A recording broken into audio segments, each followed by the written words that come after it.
you don't want to miss the next episode with Ryan Cartlidge from Animal Training Academy. Follow us, subscribe to be on time with the next episode.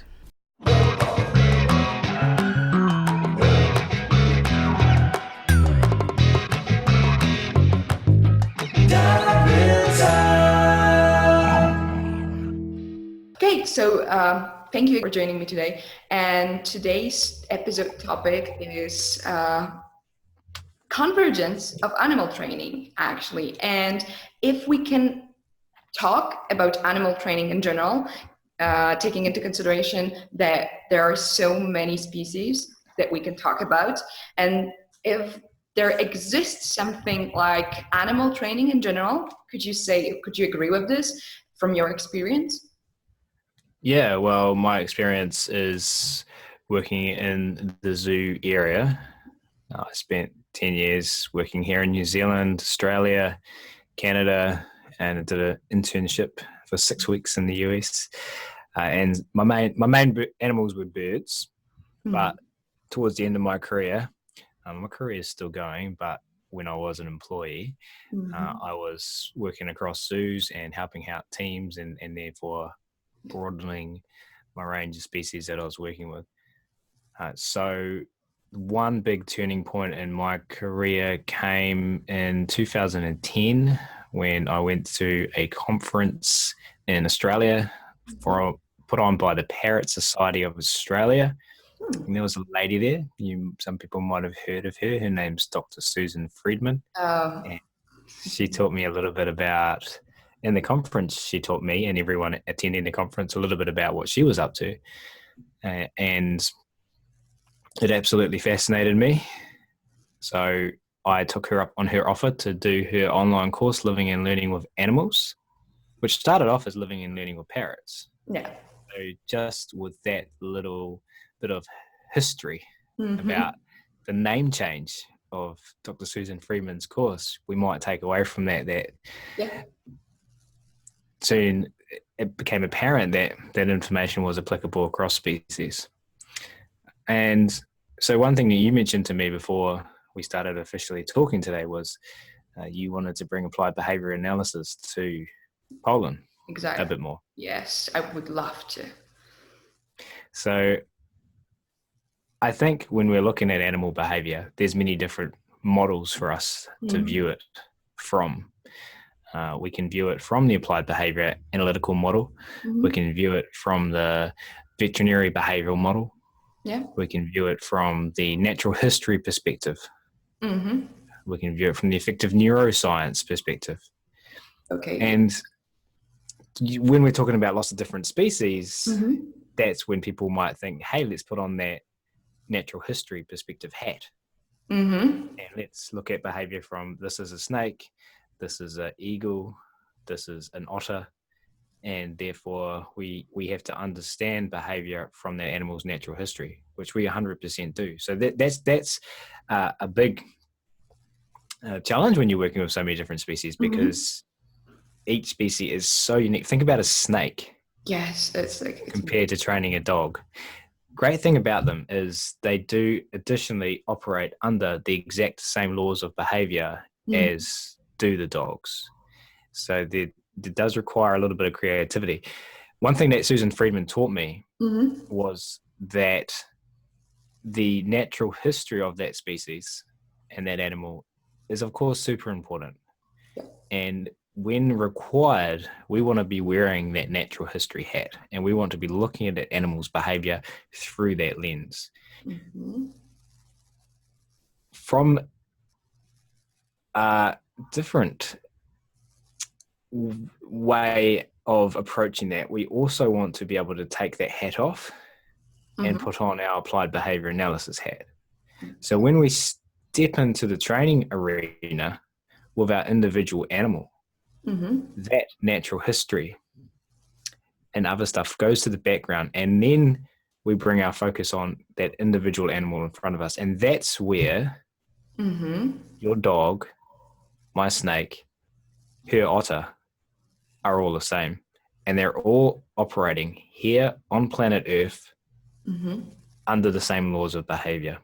Wow, that's really amazing. I mean, this sums up so perfectly what we should focus on. And basically, what I notice is that we often think about ethology when we look at an animal, but we forget about what you just said, that the training takes part right now, and we should focus on the rules that are the principles of learning that apply to every living organism.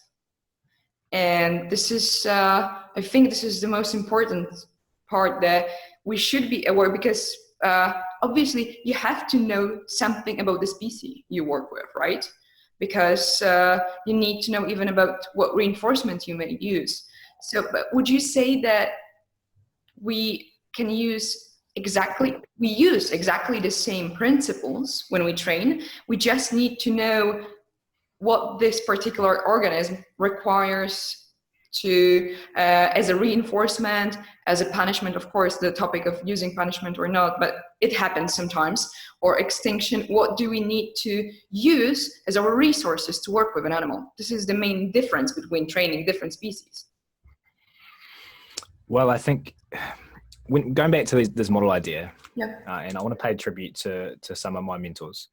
We've already talked about Dr. Susan Friedman, and Dr. Susan Friedman gave me this great visualization of thinking about what model you want to use, and that one possible way you might view it is like a dartboard with a bullseye.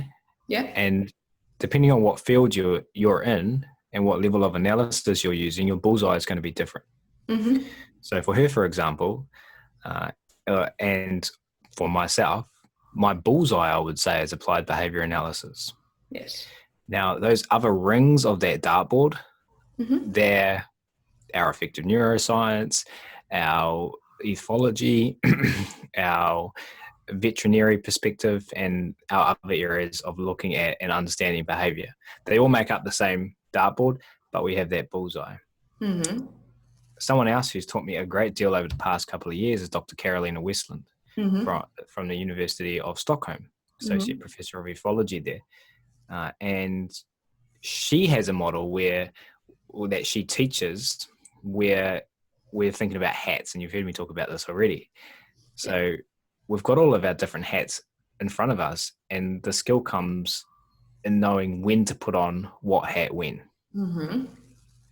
So I think that model there, both of those models really resonate with me. To answer your question, I think let's use the example, and I keep coming back to this taxa of animal because it's something that really fascinates me. I think internationally we've got so many cool things moving forward that we're working on now, and we're building upon some great work, and we've also got a lot of work to do, and that's with snakes and reptiles in general.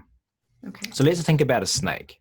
If we're going to go in and use positive reinforcement with a snake, would you agree, general go-to reinforcer is food? Yeah, absolutely. Right. Yeah. Right. So we want to use a bit of food for a snake, which we absolutely can do.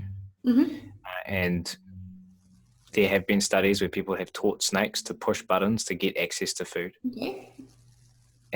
But if we go into that snake exhibit, enclosure, holding space, and the temperature is, let's say, 5 degrees for a snake that lives in the tropical rainforests of North Australia, then that animal's not going to be, from its natural history perspective, in a place where it can actually physically engage in what you're asking it to do. So those kinds of considerations need to be taken into account when you're thinking about the species in front of you. At the same time, we have to remember that snake in front of us is an individual.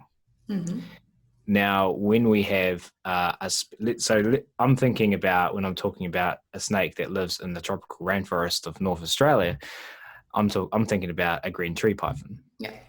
Okay. Right now, within the population of green tree pythons internationally, we have, let's say, ability to digest food based on temperature. Something we just talked about. We're going to have, I'm going to draw my hand here, a little bell curve of snakes. We're going to have an average. This is the average temperature a snake needs to be to do that. But we've also got outliers. We've got some individuals that can operate at a lower temperature. And we've got some individuals that need to operate at a much higher temperature than the average. So the skill additionally comes in stepping into that environment, putting that natural history perspective in the background, and being able to apply your behavioral analytical hat and listen to that animal in front of you.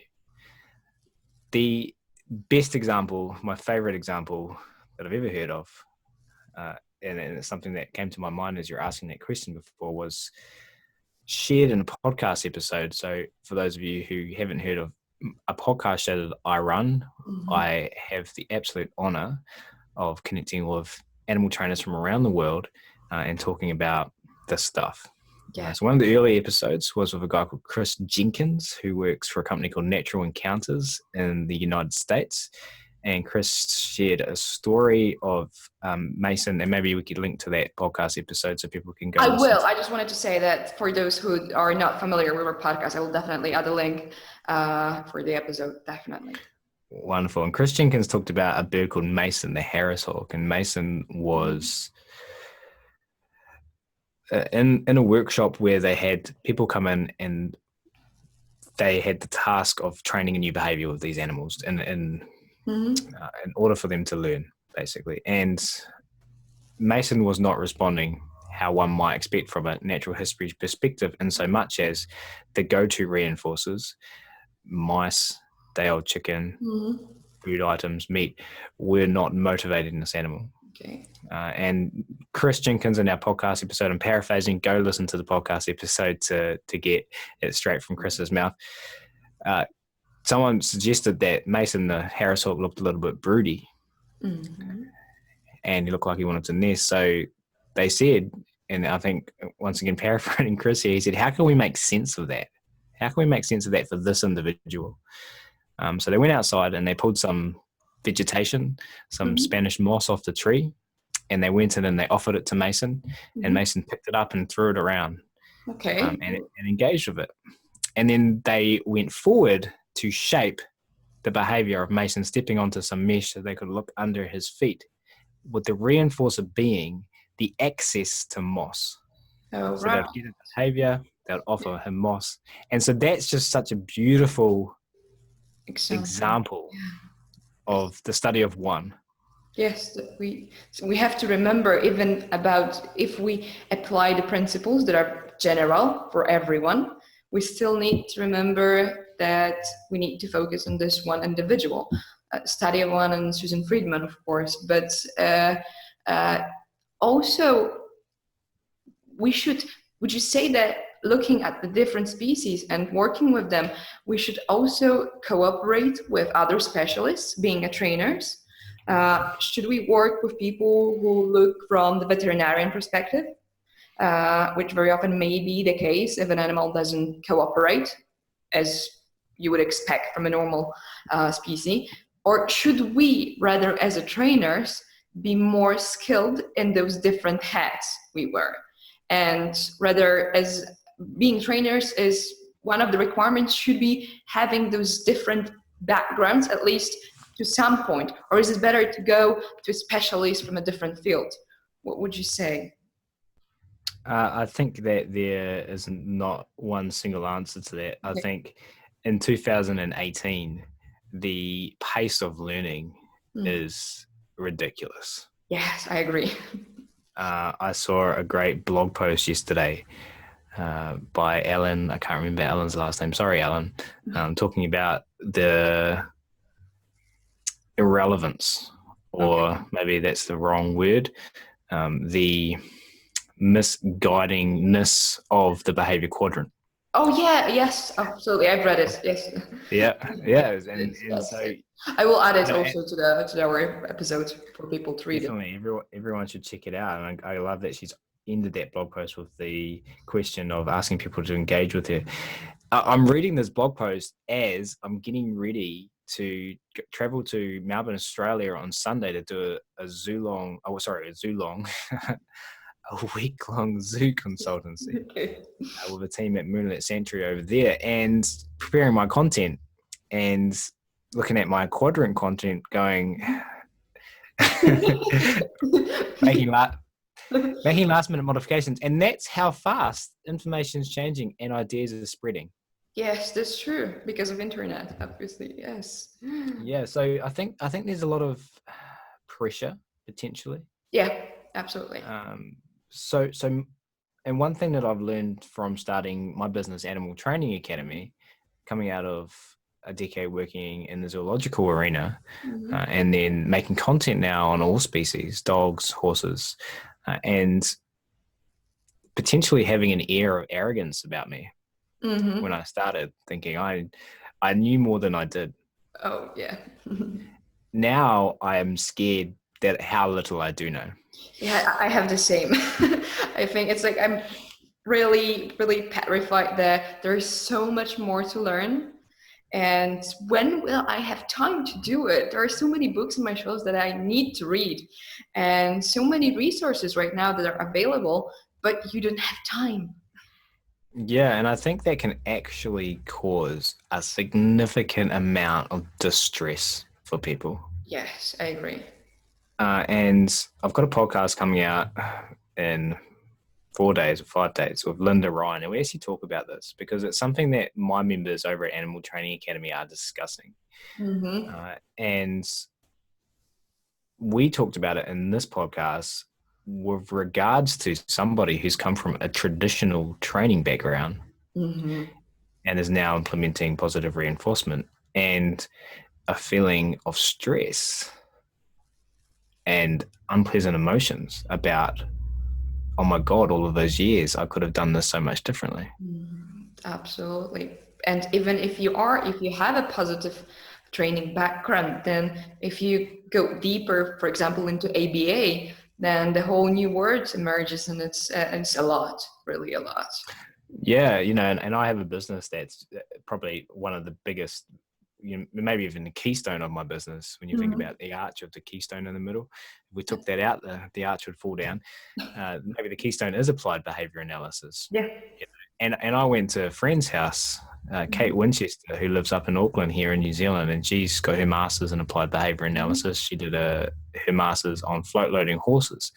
And I went to her house and I saw her textbooks sitting on her shelf, not one, a couple of them, applied behavior analysis. And I went, oh my God, I really do know nothing.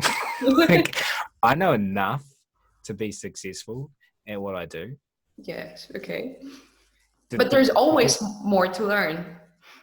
There's always more to learn. So to answer your question, I think we have to be careful of placing too much pressure on ourselves to know everything. I think what the internet additionally provides us with in 2018 is opportunities to find, I only use the word tribe because that's what we use at Animal Training Academy, to find your tribe, to find your group of people that share that mindset of the more you learn, the less you know. It's a bit of a mantra at Animal Training Academy. And also what I love about what I've created with my membership is that I don't have to be the smartest person in the room anymore. Absolutely. Yes. But that's something you need to, it takes time to understand it also.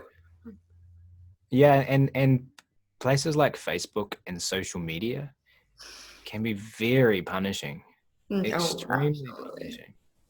And I get a lot of members come to me and they're too scared to post in our private members Facebook page because of that overgeneralized fear. We know that that's fallout that we get from punishment. And I see that all the time.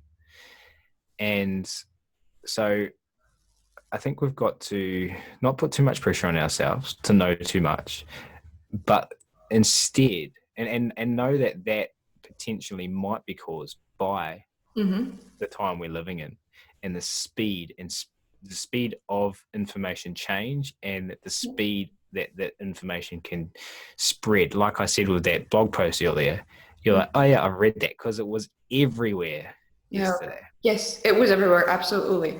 Yes. And Elaine sat at her house and push published, and then Planet, the Animal Behavior Nerd Planet, got smothered with it, and there were great discussions happening everywhere. So don't put too much pressure on yourself, but additionally find your tribe.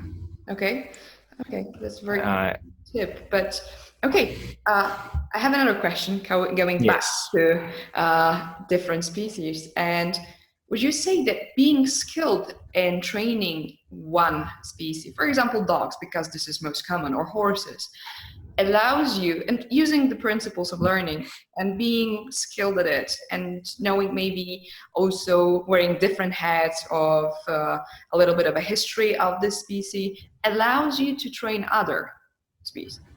Or is it something so different that takes much more time, and it's not that I train dogs so I can easily take a client with a cat? Once again, I think it really depends on the individual, because if you are labeling yourself as an animal trainer, and anyone can do that, right? Yeah. We could pull Joe Blogs off the street and he could start a website and say, I'm Joe Blogs, the animal trainer. So it depends what level of analysis you're coming from. If you're training horses purely from the perspective of, I understand horses as a species and how they live in a group and how they communicate with each other, and what that means from a point of view of helping them survive in the wild and not be eaten, and be successful and reproduce. And therefore I go in and I influence the environment around that horse to get the behaviors I want based on that understanding. Yes. I think potentially if you go and train a snake, it's that's going to be very different. You probably generalize the just years of practice across. If you come in from a perspective of looking at behavior, quote Dr. Friedman, it's never occurring in a vacuum. Absolutely, yes. Behavior being a consequence, or I can't articulate as beautifully as that woman can. Behavior coming from the environment, though, always being surrounded by antecedents and consequences. If you can examine behavior from that point of view, I think you're going to be more successful. I think additionally, if you want to be a great trainer, then challenging yourself across species is a great way to do that. Maybe don't go from a horse to a snake. Maybe go to a dog. Or so start with a species that's going to be one that has the ability to form great relationships quite easily. So through the process of domestication, we're blessed with those domesticated ones. Dogs. That's easy to find a reinforcer for. Absolutely, yeah. So once again, sorry. Yeah, sorry. No. Just continue. And where the environment doesn't require much change and modification. So to train a dog, based on the individual, obviously, you're going to be moving from a species like a horse. You're going to be really setting yourself up for success, because what you want as well is to think about your own reinforcement contingency. And if you go in to train a snake and you don't get results, you might be there might be no reinforcement there for you to continue. And safety is also a matter, right? Important. Safety. Yes, because basically working with a snake requires some safety measures. I have no idea about training snakes or any reptiles. So, but I believe like with any animal that is not domesticated, you need to take some precautions, right? Yeah, so with a snake, they, like our dogs, they function a lot on the scent particles in the air, Yeah. but they're not going around sniffing. They don't have this nose. They don't have that amazing organ on the front of their face. Instead, they've got this amazing tongue. Mm-hmm. And they poke this tongue out in the environment, and this tongue's always picking up the scents, and Okay. that's how a lot of snakes navigate around in their Mm-hmm. environments. And so they use that to, for example, figure out that there's some prey in vicinity. There might be a Mm-hmm. rat or a mouse. Now, if you're feeding that animal and you're handling rats and mice and you don't wash your hands and the snake's sticking its tongue out and you put your hand close to its water bowl, then it might mistake that for a prey item, reach out, grab you, constrict your hand, and then you've got a snake on your hand. I know that from Ryan Cartlidge 10 years ago, early experience. So, yeah, definitely. So, I think if you're going to work across species, then learning everything you can. With regards to the conversation we were having earlier about putting the natural history stuff in the background Mm-hmm. and then focusing on your individual, that's not to discredit the huge importance of spending time learning everything you can about that species to the absolute best of your ability. Once again, don't put too much pressure on yourself, Mm-hmm. because we also want you to take action, and we know that you have a 9 to 5 and you've got kids and you've got a dog and you don't have time to read all day. But make sure that you at least find your tribe, or Mm-hmm. that you're not going in blind. Does that answer your question? Absolutely. And I'm curious because you have so much experience with working with those not typical animals. And what do you find uh, challenging in terms of reinforcement patterns? Because with dogs, it's quite easy. We can have treats, we can toss the treats, we can feed them directly to the mouth. We can actually use toys, we have many different options. And with some other species, what would you say is most challenging when we talk about reinforcement?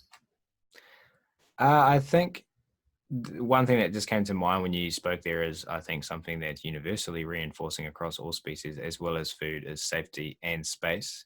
So I Mm-hmm. think starting with that, and then going to your natural history perspective. And I'm using snakes as an example loads today because it's very inspiring to me recently, not because I personally have a huge history with doing industry leading stuff here, but Mm-hmm. inside my tribe, Mm-hmm.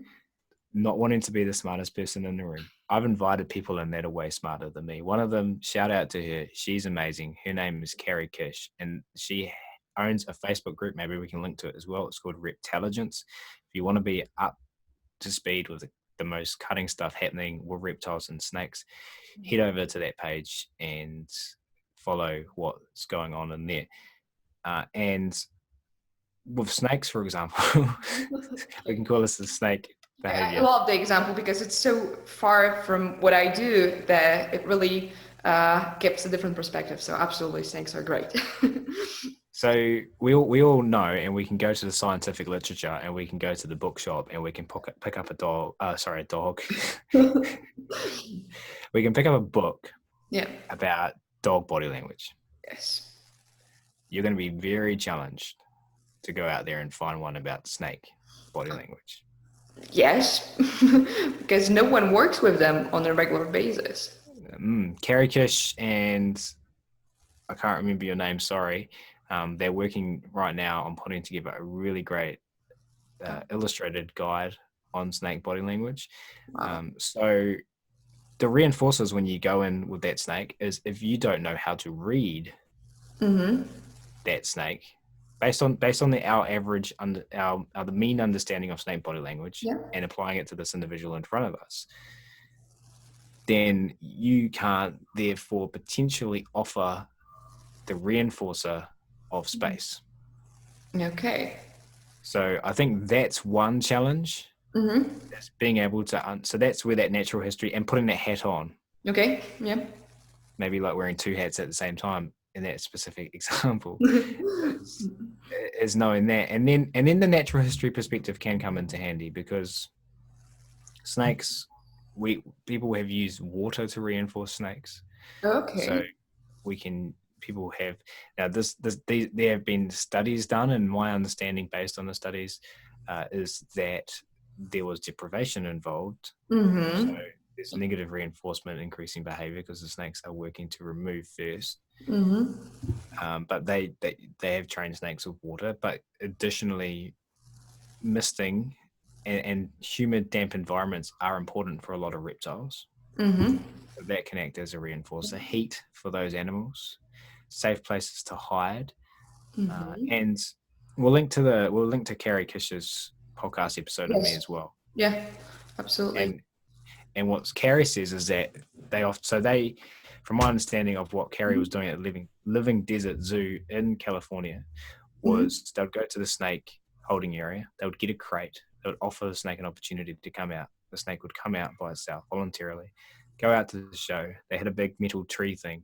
They would Mm-hmm. open the crate, the snake could go out, go into the tree, engage. If it went high, visitors had to go back. If it came low, visitors could come and touch the back end of it, and then it had the opportunity of going back into its crate whenever it's wanted.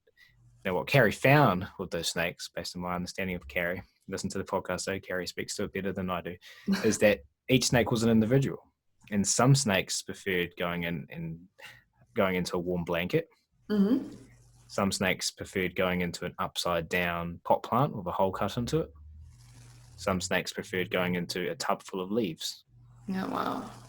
So each was different, but also you mentioned what was interesting to me that she gave them a choice, right? So a choice is also one of those reinforcement we can use actually across the species, right? And So important.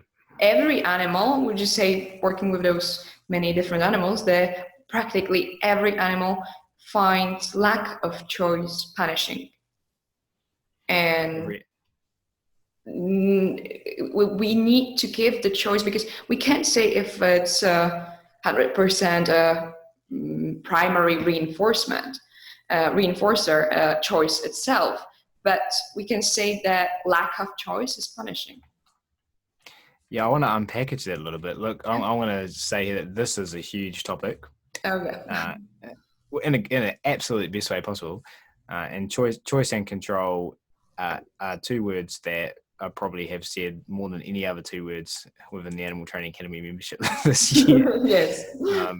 And we've been talking about that topic with pretty much every podcast guest we've had on this year. We are releasing episodes every 2 weeks, so do the maths there. There's a lot of conversation about. Yes, I've heard many of them, so it's really they're great. So I don't know. I'm going to just say I don't know if in the literature we are saying that choice is a primary reinforcer or not. Mm-hmm. I'm not sure. And if we remove choice, once again, having to think on my feet here, I'm not sure exactly how the literature and what studies have been done. Mm-hmm. So to act as a punisher and would have to define what no choice is, offer it as a contingency and see behavior decrease. Oh, yeah. Mm-hmm. And I'm just not going to ask my brain to process all of that, right? but yeah, choice, the ability for an animal to choose and is now some studies, but I don't want to just rehash stuff that I learned in Dr. Susan Freeman's LLA course, but and I did those way back in 2010, but they have really stuck with me, and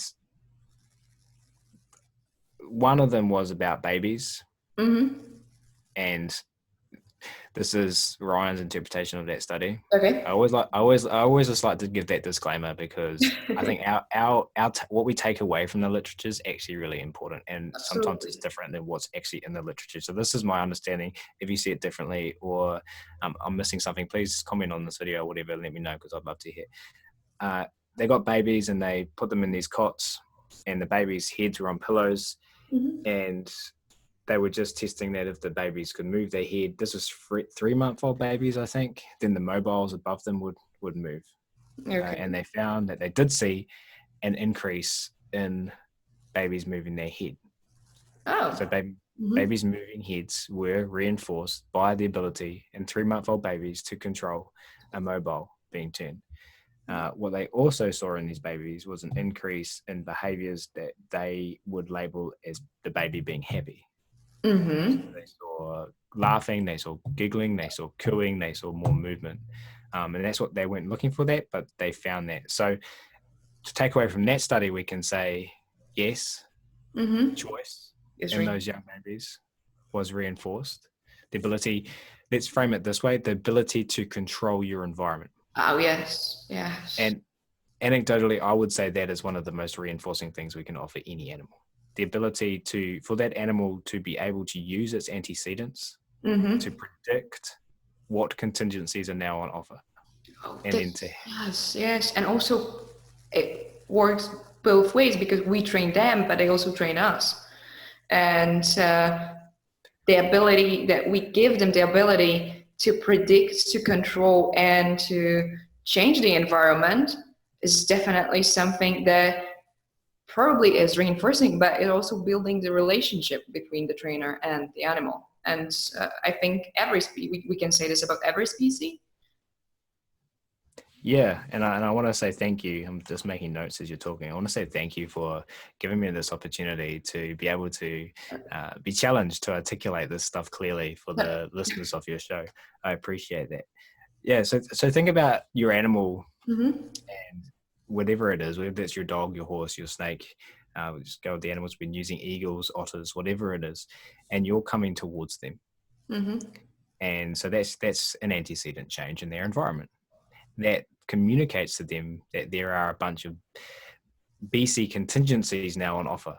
Mm-hmm. So that's the choices. They're the choices. The animal has learned from its previous learning history. If I do this behavior now, this is the likely outcome. If I do this behavior now, this is a likely outcome. If I do this behavior now, this is the likely outcome. That antecedent of you arriving is going to present for that animal based on its learning history a bunch of options. That what you're going to see that animal do is Mm-hmm. orientate itself towards the most reinforcing thing from its history. So it's going to do what's been most reinforced in the past. Absolutely. It's known as the matching law. My understanding of the matching law. Always learning. Someone will release a blog post about it tomorrow, and I'll be questioning everything I know. And so, going towards that space where the otter's living, if your otter can predict what's going to happen, Yes. my hypothesis would be that that makes the otter feel Mm-hmm. more comfortable, and because it's more in control of its environment, it understands the BC contingencies. Now, if it can understand that, and bad things can might be happening. So it might know that every time you come towards its house with a net, Mm-hmm. those BC contingencies are very different. Absolutely. And that's why if we want to build a relationship, which for me is a history of positive reinforcement usually and predictability, then we need to be aware that what we do is also making the animal understand the contingencies and Exactly. act Beautiful. and acting in a way that may enhance the training or actually go other way around and make it a unpleasant experience where we both, animal and a trainer, will not achieve what we want. So it's very important to with all the species to work towards the control of the environment by the animal. Yeah, so the positive reinforcement part, extremely important. We want to be approaching that otter enclosure, and we want to know that good stuff's about to happen. We want that otter to think, hey, here comes Ryan, something amazing is going to happen. And I want to put a shout out to one of my mentors, Nick Bishop, who works at Adelaide Zoo in South Australia right now as the manager of Nature Theatre. And when I was bright-eyed and bushy-tailed, and I went to Taronga Zoo in Sydney, and I was really excited to be led into the back area of the Free Flight Bird Show there. And I met Nick Bishop and I met Peter Clark, some amazing trainers from our region.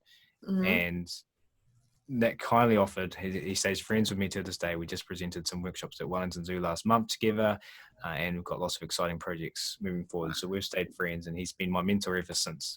And he kindly offered to me. He said, "Hey Ryan, what are you working on?" I was working on getting calm cooperative behaviour with a wedge-tailed eagle at the time in Cairns in Australia, and he just volunteered to help me out.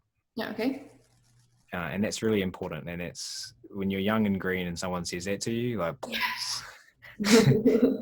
and he said to me, he said, "Ryan, we want Reg the wedge-tailed eagle to see you coming, and every time we want him to think, hey, here comes Ryan, something good is about to happen." Okay. So if you can set up the learning history on that, and you are approaching that animal can predict the Mm-hmm. BC contingencies that are about to happen, that if I do this behavior, this is going to be the outcome. If, for example, Ryan comes there and Ryan says, "Hey, Reg, Mm-hmm. we've got a show going on down the hill now with a whole bunch of zoo visitors. We want you to come out and help us educate them." And Reg says, "No, thank you, not today." Mm-hmm. We want Reg to know that that's an option for him. Yes. And so if we go up there, and historically Reg has said, "No, Ryan, not today," and I've been, "Well, too bad, because you It's work here showtime. for us and it's showtime and the show must go on," Mm-hmm. then you can imagine Reg understands that contingency when I'm coming up there.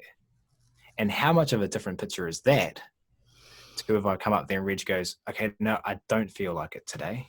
And Mm-hmm. I know that I have a way of communicating that to Ryan and that he's going to respect that.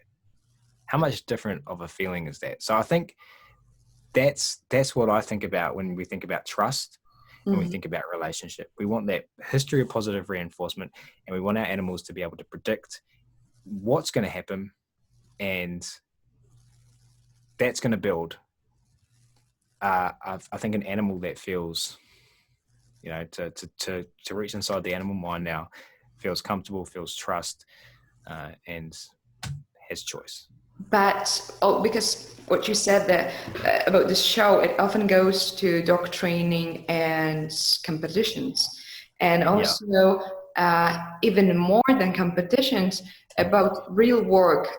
For example, narcotic dogs or explosive dogs searching for explosives, or SIR dogs.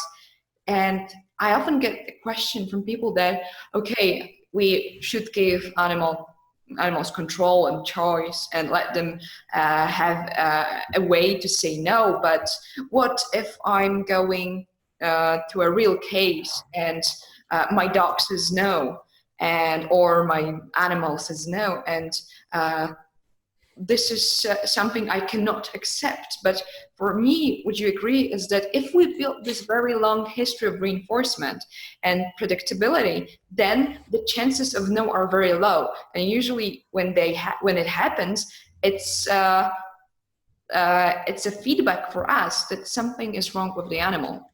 It can be a health issue, or maybe something in the environment is not exactly as it was. So by giving this choice, it's not like the animal will not want to work with us. And it's is the same with every animal, because we build the history and reinforcement. And even with animals that are perceived as usually aggressive, like snakes, because that's what people think about them, we still build the history of reinforcement, which makes them want to work with us because they will repeat the behavior. So, what can we say to the people who are afraid that animal will say no on every occasion, and that some animals are, because people, I think what I hear is often that animals that are not used to work with, not domesticated, are more prone to quit the training because this is not what they were designed to do. So would you say it's true or not, or how to approach this problem? Yeah, I think it's a culture shift. Mm-hmm. I think we're and I don't think this is happening in a large amount of areas of Yes. we work with animals, is we want to be working for our animals rather than having them work for us. And we've got our goal is not to have them achieve our goals. Our goal is to help them survive in our human world. Now, one big challenge that's coming out of this choice and control conversation that's happening everywhere is, for example, I'm going to excuse me, I'm going to ask my horse to, if it wants to be ridden today, I'm going to say, if you come stand next to the mounting block, then I'm going to mount you. And if your horse says no, that is a challenging thing. I'm at the agility start line. Yes. And I'm going to ask my dog if it wants to play today, and my dog says no. Accepting. So that is, yeah. So that's a conversation that I think we all need to have as we move forward. I'm going to the show. I'm new. I'm at the zoo. The announcers in the show area in our free flight bird show has just said to look to the left and wait for this bird to come out, and it's saying no. And anytime we're in that situation and we force our animal to do something, the chance of it engaging next time and building that trust and relationship is changed. It knows that the behavioral consequence contingencies on offer you have been decreased. Yes.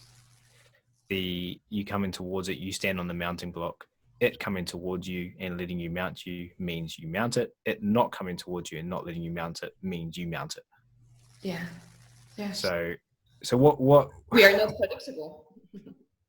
we are predictable in that sense if we always mount it. Oh yeah, that's true. Yeah. But what the animal learns is that it has no choice there. And so maybe the horse goes, well, regardless of what I do in this situation, they're going to attach something to my face and pull me over there. So I'm not even going to really try anymore. And one of the fallouts we know of punishment, detrimental side effects of using aversives. Yeah. For example, the adding of pressure to the face to get you to move forward is apathy. Yes. I don't know if I've deviated from your question. I'm sorry if I have. No, it's absolutely okay. How do we? So I can't speak for people in the narcotic dog world or the search and rescue world. I'm gonna just say I haven't experienced those worlds, and that they're hard choices. Sometimes, if we have an animal that's saying no, hey, Dad, I'm a dog. I'm Bob the dog, and I'm at the vet with you, and I'm saying no. I don't want that vet to come and stick that needle in me. Sometimes we have to remove choice in those situations. But because you work with some animals that you need to sometimes perform a husbandry behaviors, right? Like with every animal. And very often we are easier to restrict the choice in animals that are domesticated because we can apply physical pressure and we can actually contain them. And there are other animals, wild animals, that are more difficult to handle. And then we think about alternatives. And very often in the zoos, we teach husbandry behaviors. We teach even those things that are not pleasant, that are not maybe the best thing that can happen, like an injection or medical vet check. But still, with animals that we are less physically able to control, we are more willing to search for alternatives.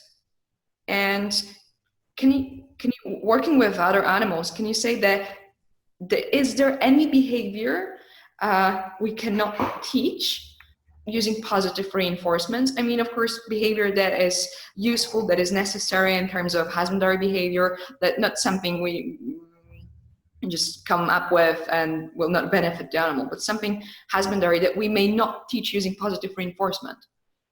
I think in the domestic world, as well as in the dog world, as well as in the horse world, as well as in the world, the thing that's going to help us improve and build upon where we are is more knowledge and more training. I was at a zoo conference here in Australasia last month, and I grew a lot of respect for a colleague of mine who got up from one of the leading zoos in this region and showed a video taken very recently of their keepers chasing a hamadryas baboon around the back area with nets. Okay. The animal screaming its head off, running around, jumping, very increased probability of it injuring itself. I could only imagine the cortisol levels through the roof, and going from the judging of your face there, this is how 200 people sitting in the room were feeling, especially the CEO of that zoo who did not know that the video was going to play.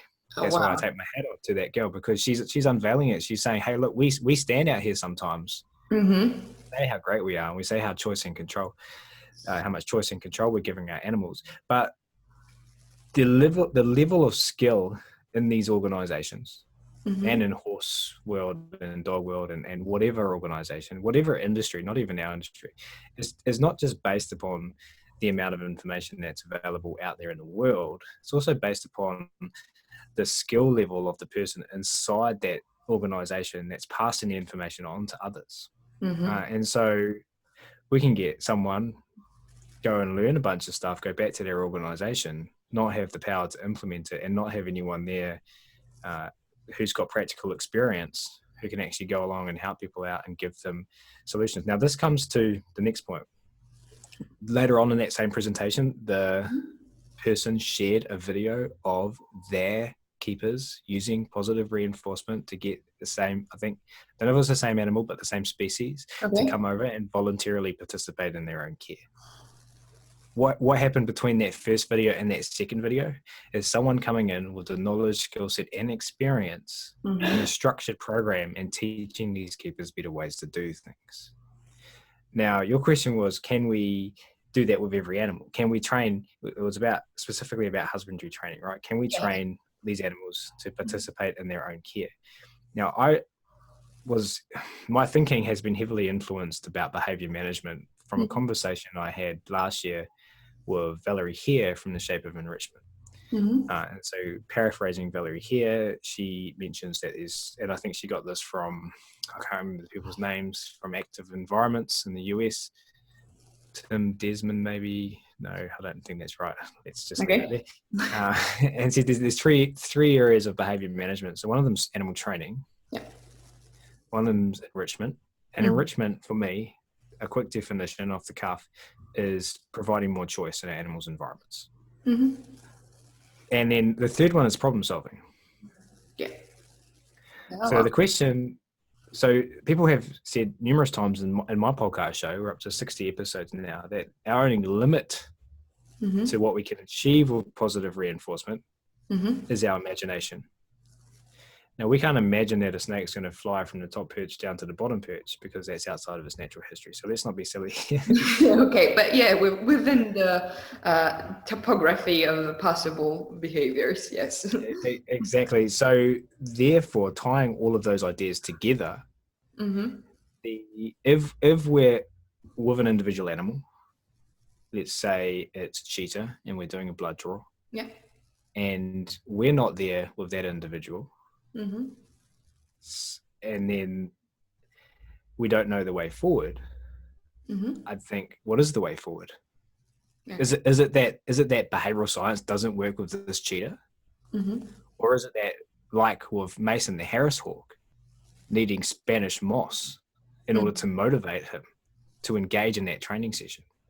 Is it that we haven't applied a skill that I think is as important as training and enrichment, and that is problem solving to this individual animal? Do we need to be the smartest person in the room then? No. Can we utilize our tribe? Yes. So I think within to use your words, topography of the species, and with the laws of behavior that we have, And with time spent flexing and strengthening our problem-solving skills and muscles, the only limit to positive reinforcement is our imagination. To quote, That's so I great. think, Anna Blasmir-Myrtle from the Animal Training Center in Austria, who That's said that.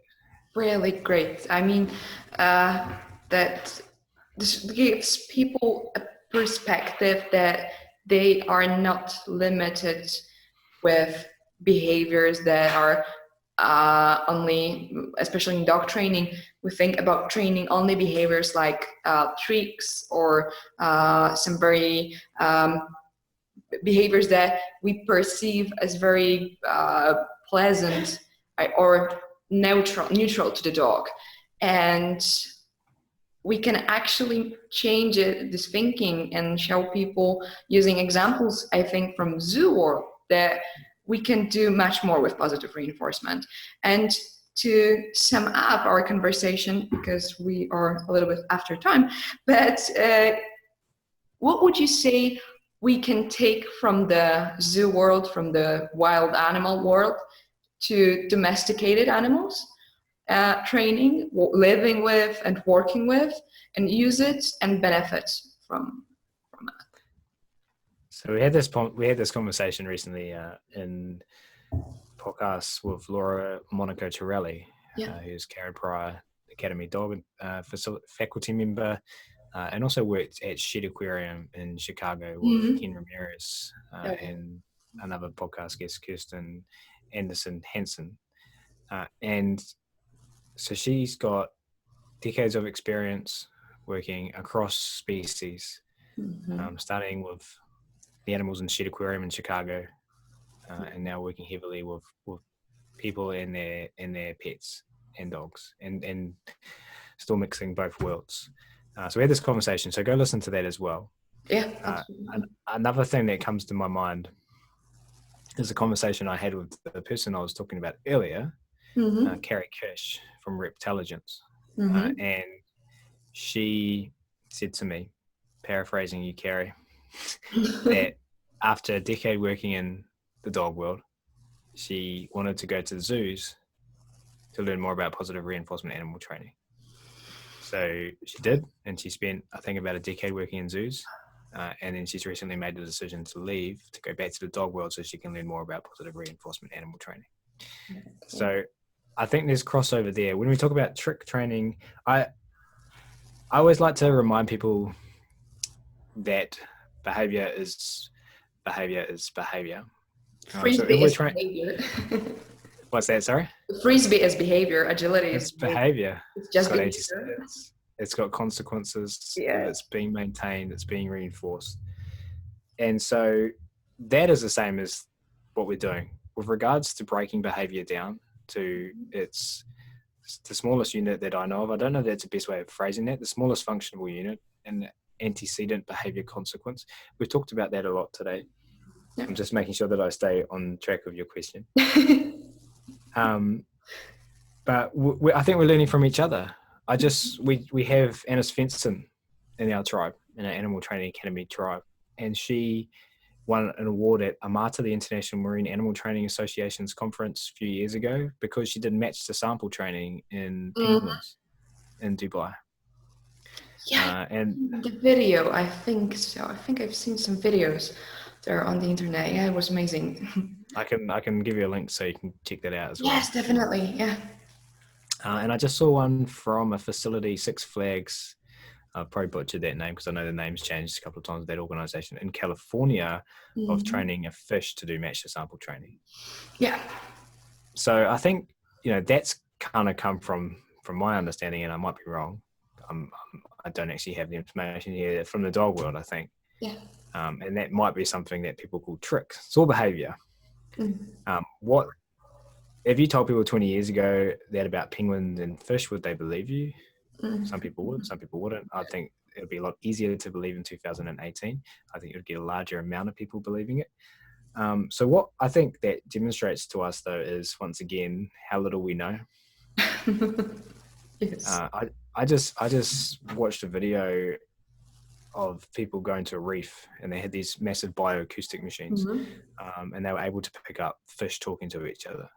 So Yeah. all of the sound coming in of all of these fish having all of these different conversations, Wow. you know, Yeah. and even now people think fish have a 5-second memory. Yeah. So I think it's more about a person's mindset maybe, All right. and what are we learning about plants now? And plants can communicate to each other, and Yes. plants change their behavior based on this, and reinforcement and punishment contingencies and schedules. Absolutely. This I recently was, sorry to interrupt you, but this is about plants. That's okay. And There Susan, you go. recent lecture of Susan Friedman. She did a lecture at IABC conference in UK, and she gave example of a research done on plants, and that they were communicating about the toxins. I completely forgot what was it exactly about, but basically the one plant that was um, experiencing previously some sort of a punishment using toxins, it was paired with air movement, I think. And then when this plant was near the healthy plant and the air movement was presented, this plant communicated to the healthy one that the punishment may come, this toxin will appear, and the healthy plant gave some sort of a protection. I'm probably messing things up, but in terms of professional language here with plants, but this healthy plant just produced some antitoxin substances to prevent from being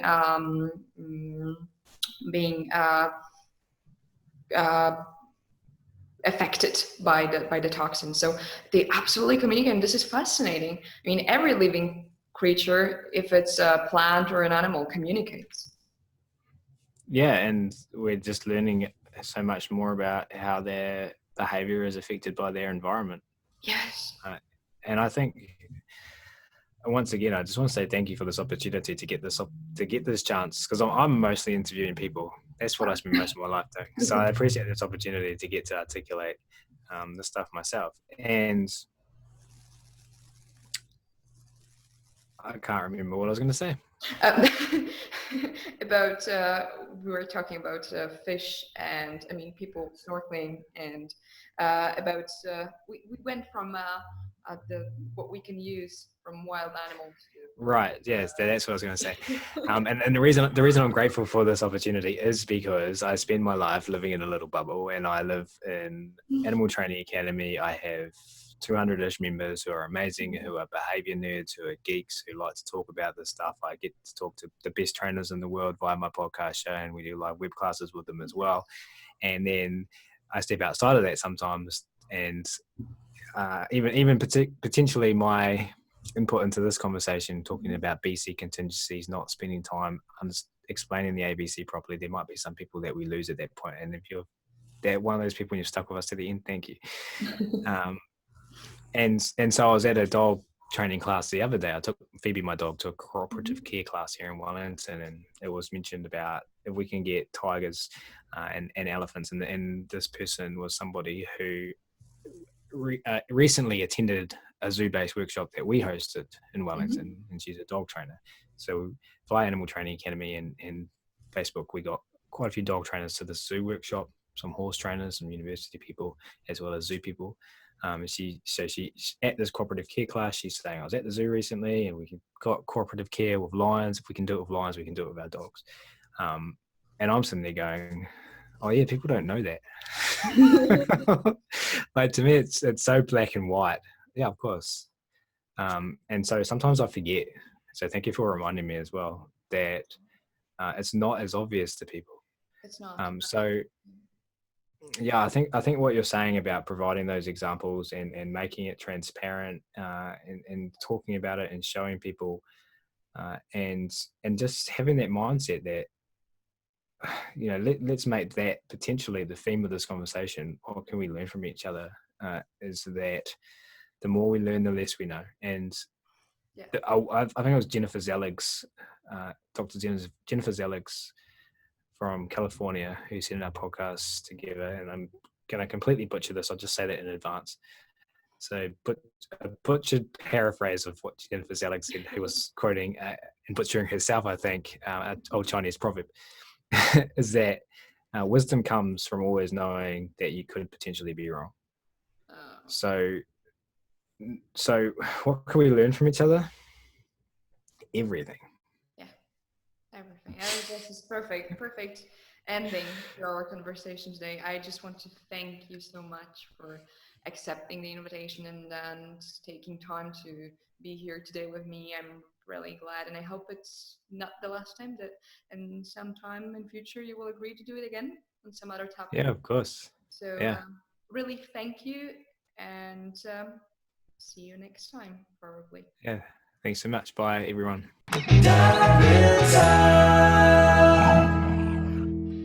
Hey guys, the next episode of the Dark Wheel Talk that will be aired in a few weeks is the one I've been really waiting for. It's with Ken Ramirez and conservation training.